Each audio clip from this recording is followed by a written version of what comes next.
कक्षा द्वादशी के अनिवार्य हिंदी के अंतर्गत है। अलंकार से संबंधित विद्यार्थियों 2 अंक का एक प्रश्न आता है। इसमें कई बार आपको उदाहरण दे करके और उसमें कौन सा अलंकार है उसका नाम पूछ करते हुए उसको परिभाषित भी करवा लिया जाता है। पीछे के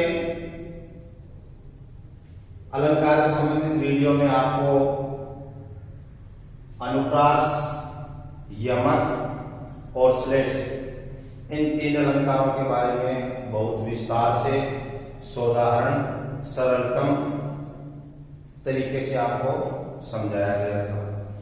आज उसी श्रृंखला के अंतर्गत आगे बढ़ते हुए अपने एक नया अलंकार उपमा अलंकार जिसका नाम है, विद्यार्थियों सूजी से उपमा बनता है खाने के लिए, वो उपमा नहीं, ये एक अलंकार है जो कविता के अंदर प्रयुक्त होता है। उपमा का सबसे पहले आपको अर्थ विदित होना चाहिए कि उपमा का अर्थ है किसी एक वस्तु को दूसरी वस्तु के समान बताया जाना। जैसे मुख कमल के समान सुंदर है, किसी का मुंह बहुत सुंदर है तो उसकी तुलना है वो कमल के पुष्प से कर दी गई है, तो वहां आपका उपमा अलंकार है। यानी किसी एक वस्तु को दूसरी वस्तु के समान बता देना, वो उपमा अलंकार के अंतर्गत उदाहरण आता है। एक प्रश्न है 2 अंकों का आता है। अब आप उपमा अलंकार की परिभाषा से परिचित होंगे। विद्यार्थियों सामान्य से परिभाषा इसकी, जहां 2 भिन्न पदार्थ यानी अलग अलग पदार्थ की किसी समान एक जैसे गुण के कारण तुलना की जाती है, वहां उपमा अलंकार होता है। सीधी सी बात है विद्यार्थियों, एक वस्तु को दूसरी वस्तु के समान बताना उपमा अलंकार उल्लेखित होता है। जैसे प्रत्येक बात को पहचानने के लिए कुछ शब्द निर्धारित होते हैं। उस श्रृंखला के अंदर अपने हिंदी में उनको वाचक शब्द कहते हैं, साधारण भाषा में आप उनको पहचान के शब्द कह सकते हैं।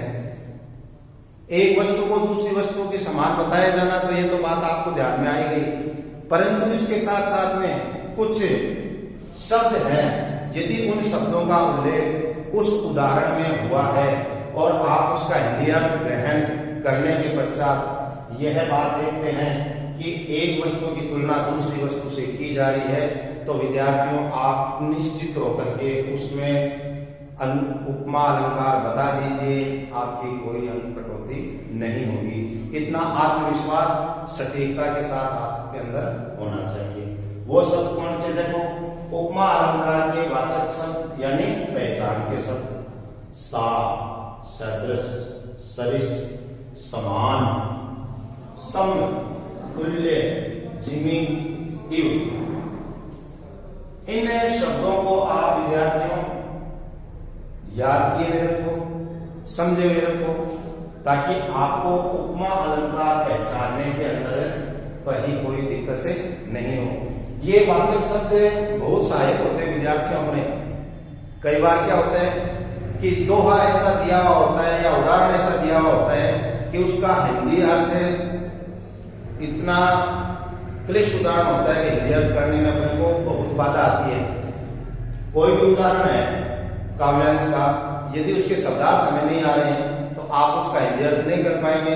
हिंदी अर्थ नहीं कर पाएंगे तो आपको समझ में नहीं आएगा कि तुलना की जा रही है, क्या किया जा रहा है, विरोधाभास है, क्या है। इसलिए ये वाचक शब्द है, इनको आप एकदम पक्का हृदयंगम कर लीजिए, यानी अपने मानस पटल में स्थायी कर लीजिए, ताकि आप उपमा अलंकार की पहचान से भ्रमित नहीं हो। निसंदेह ये शब्द आपको शुद्ध उत्तर देने में बहुत सहायक होंगे। उपमा अलंकार के अंतर्गत विद्यार्थियों 4 अंग है उनका समावेश होता है, जिसको हम पूर्णोपमा बोलते हैं, यानी पूर्ण उपमा से युक्त। वो नाम क्या है विद्यार्थियों? उपमेय। जिसकी तुलना की जाए वो उपमेय। उपमान जिससे तुलना की जाए, जिससे तुलना की जाए। उपमेय और उपमान की बात समझे आप। इसके पश्चात समान धर्म, तीसरी समान धर्म की बात है। उपमेय और उपमान में समान शब्द होंगे, वो जिससे तुलना की जा रही है उसके अंतर्गत समानता दिखाने वाला शब्द होगा, वो आपका समान धर्म होगा। और चौथा और अंतिम शब्द है आपका वाचक शब्द। उपमेय उपमान को समानता, उसके अंदर क्या विशेषता है जिसके कारण दोनों को एक बताया जा रहा है, समानता स्थापित की जा रही है, वो शब्द है, वो आपका वाचक शब्द कहलाएगा। एक छोटी सी उदाहरण से अपने उपमेय उपमान साधारण धर्म और वाचक शब्द को समझेंगे। आपका उदाहरण है सागर सा गंभीर हृदय। भगवान श्री राम के लिए कहा होगा इस उदाहरण के अंदर निश्चित रूप से भगवान श्री राम का हृदय है वो समुद्र की तरह गंभीर है, यानी वो विशाल हृदय वाले हैं। हृदय शब्द है वो आपका इसमें विद्यार्थियों उपमेय है। क्यों? क्योंकि किसकी तुलना की जा रही है? हृदय की तुलना की जा रही है। अब आपका अगला आता है उपमान। हृदय की तुलना किससे की जा रही है? सागर से की जा रही है। सागर यानी समुद्र, तो आपका इसमें उपमान सागर हो गया। ठीक है। अब इसके अंदर हृदय और सागर, इन दोनों को जोड़ने वाला शब्द क्या है? गंभीर। दोनों के अंदर गंभीर, तो ये समान धर्म हो गया। क्यों? क्योंकि इन दोनों शब्दों को जोड़ने वाला ये गंभीर है। अब इसके अंतर्गत जो समानता स्थापित कर रहा है वो आपका वाचक शब्द आ जाएगा। जैसे सा है, हृदय को सागर जैसा बताने का काम कर रहा है सा, और ये सा आपका वाचक शब्द है, ये यहाँ प्रारंभ में।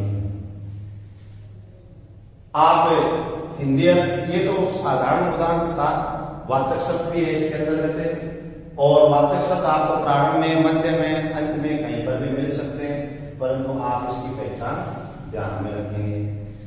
यदि विद्यार्थियों जिस अलंकार में एक वस्तु को दूसरी वस्तु के समान बताया जाता है, आप निश्चित रूप से इन वाचक शब्दों को भी याद रखते हुए निर्णय कर सकते हैं कि इसके अंदर उपमा अलंकार का उदाहरण है, और उसको आप परिभाषित भी कर सकते हैं। यदि दो बात पूछता है उसके अंतर्गत अलंकार का नाम और परिभाषा, तो विद्यार्थियों ये दोनों एक एक नंबर की बात पूछ लेता है, और कई बार वो सिर्फ कौन सा अलंकार प्रयुक्त है तो खाली नाम लिखने से आपको 2 अंक मिल जाएंगे। विद्यार्थियों कहने को हिंदी भाषा सरल है, परंतु यदि आप गंभीर होकर के नहीं पढ़ेंगे तो आपको यह अंक कटौती करवाने में भी सहायक सिद्ध होगी। अपने ऐच्छिक विषयों के साथ साथ में अनिवार्य विषय पर भी आप बहुत जोर दें, और व्याकरण पक्ष तो इतना मजबूत होना चाहिए कि जो आपके आगे प्रतियोगी परीक्षाएं दो उसके अंदर भी ये काम आने वाली है। अगले शेष बचे हुए अलंकार है वो अपने अगले